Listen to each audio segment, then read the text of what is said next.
구독과 좋아요는 큰 힘이 됩니다. 댓글로 여러분의 경험도 나눠주세요.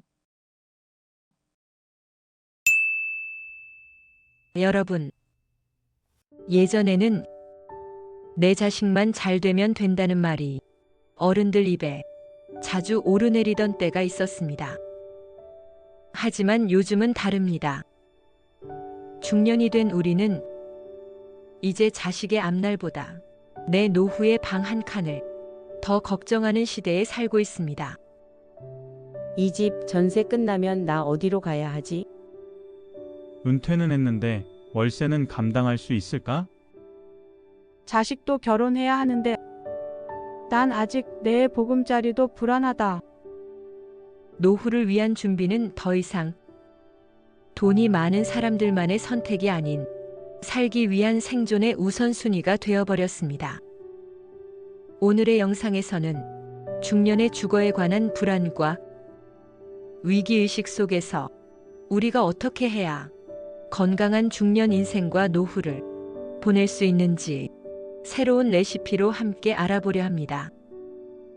오늘의 새로운 희망 레시피, 지금 바로 시작합니다. 고령화의 그늘, 점점 좁아지는 내 공간. 62세의 혜민 씨는 10년 전까지만 해도 작은 분식집을 운영하며 월세와 생활비, 자녀 학비를 모두 감당해 왔습니다. 하지만 경기 침체와 코로나 이후 매출은 급감했고 결국 가게를 접으며 은퇴하게 되었죠. 그녀의 보금자리는 보증금 3천에 월세 55만 원짜리 작은 빌라. 문제는 계약 갱신 때마다 이번엔 보증금 올려줘야 될 것 같아요. 다음 달부터 월세 10만 원은 올릴 예정이에요. 라는 통보가 날아온다는 점입니다. 가게를 정리할 땐 그래도 집이 있으니까라는 안도감이 있었지만 지금은 그 집이 쫓겨날 수도 있는 공간이 되어버린 것이죠. 이제 혜민 씨는 더 이상 버틸 여력이 없었고 나지막이 말합니다. 자식이 잘 되는 거야 물론 좋지만 나는 그냥 계속 이 집에서 살고 싶어요.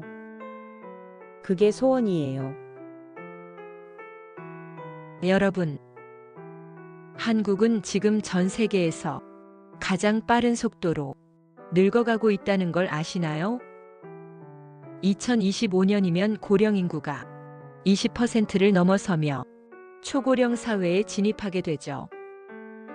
하지만 이 변화에 걸맞은 주거 시스템은 턱없이 부족합니다. 전세 사기와 월세 전환, 남겨진 건 불안뿐이다. 55세의 민우 씨는 지방 소도시에서 직장 생활을 마치고 막내 아들이 취업한 서울 근교로 작은 집을 구해 이사 왔습니다. 전세로 살다가 조용히 노후 준비하자. 는 마음이었던 것이죠.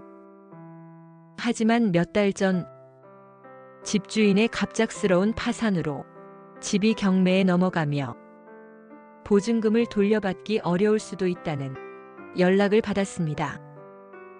이젠 이사를 가려 해도 전세는 줄어들고 월세만 남아있는 현실.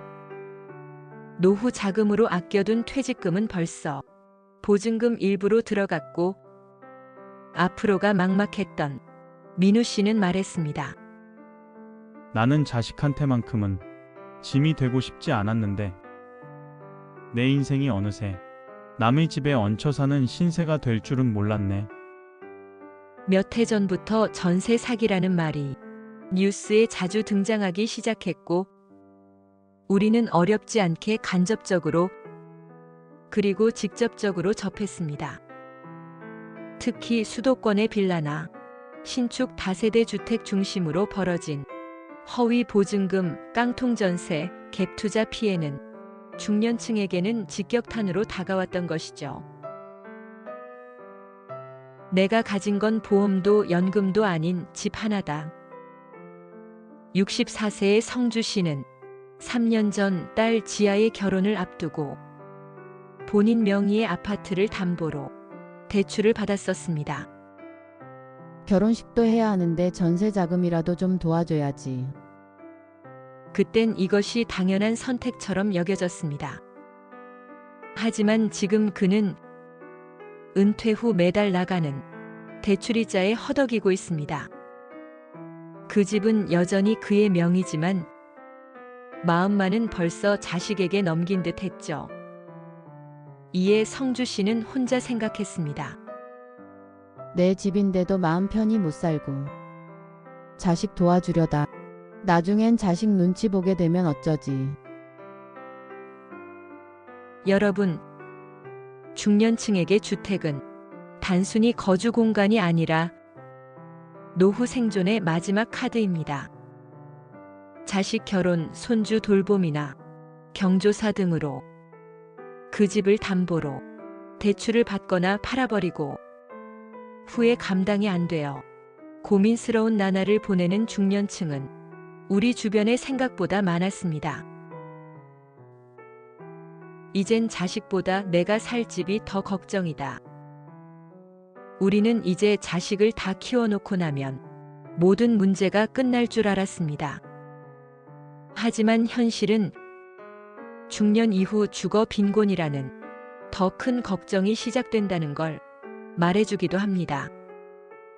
특히 1인 가구 고령 부부의 경우 건강 문제와 함께 주거 불안이 동반될 때 삶의 질은 급격히 추락하죠. 자식이 있어도 내 집 하나 없어 불안한 살. 돈은 없는데 쫓겨날까 불안한 살.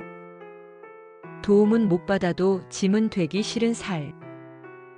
이 모든 것이 지금 중년에게 밀려오는 파도입니다. 노후 주거 걱정, 실질적인 조언은 따로 있다. 그렇다면 우리 중년들의 현재 주거에 관한 고민이나 노후 주거 걱정에 관련하여 대비할 수 있는 방법이 무엇이 있는지 오늘 영상의 핵심 레시피 한번 살펴보겠습니다. 노후 주거 걱정에 대비. 첫 번째, 지속 가능한 주거 전략. 내 집 마련보다 지속 가능한 주거 전략에 집중하세요. 집을 소유하지 않아도 안전한 삶은 가능합니다. 월세든 전세든 나의 수입 흐름에 맞춰 장기적으로 감당 가능한 형태를 미리 설계하세요. 두 번째, 지자체의 제도를 확인하기. 지자체의 고령자 공공임대, 주거 바우처 제도를 꼭 확인하세요. 요즘은 주민센터와 LH를 통해 중장년층을 대상으로 한 저렴한 임대주택 정보도 주기적으로 안내됩니다. 나에게 필요한 제도, 나에게 적용할 수 있는 혜택이 무엇이 있는지 확인해 볼 필요가 있습니다. 세 번째, 집 문제로 인해 외로워지지 않기. 이제 더 이상 자식에게 집 문제를 말하지 못해 외로워지지 마세요. 집은 경제의 무게이자 감정의 공간입니다. 혼자 끌어안기보다 지역의 복지 상담 창구와 연결해 보는 것도 나의 집 고민거리로 인해 우울하거나 외로워지지 않는 방법입니다. 네 번째, 보증금 보호는 필수. 이제는 보증금 보호를 위한 전세 보증보험은 필수입니다. 월세 전환 시에도 계약서에 확정일자 등록을 꼭 하세요. 다섯 번째, 자존감 있는 주거 선택. 마지막으로 가장 중요한 자존감 있는 주거 선택입니다. 집값이 아닌 내 삶에 맞는 공간 선택이 내 노후를 지켜줄 것입니다. 여러분, 우리 중년들에게 지금 필요한 건 거칠애가 아닌 나를 위한 실질적인 안전장치입니다. 나무는 그늘을 만들지만 스스로는 그 그늘에서 쉴 수 없다. 루키우스 안나이우스 세네카. 고대 로마 시대의 철학자였던 그의 명언에는 자식에게 그늘을 만들어주지만 정작 자신은 그 그늘 속에 쉬지 못하는 부모에게 이제는 당신 자신을 위한 그늘을 생각할 때라는 의미를 주고 있습니다.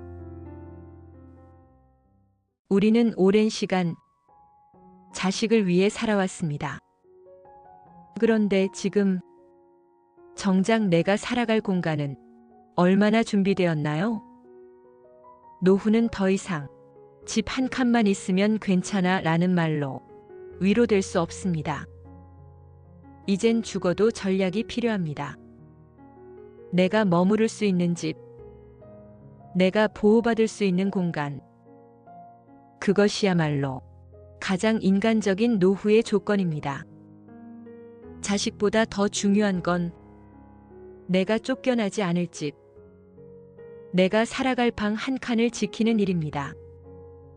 오늘도 노후 주거 불안으로 불안과 위기의식 속에 살아가는 중년들에게 실질적인 조언과 공감을 담은 레시피로 저희 희망 레시피가 당신의 중장년 인생 그리고 탄탄한 노후가 되길 진심으로 응원합니다. 고품격 감성 힐링 채널 희망 레시피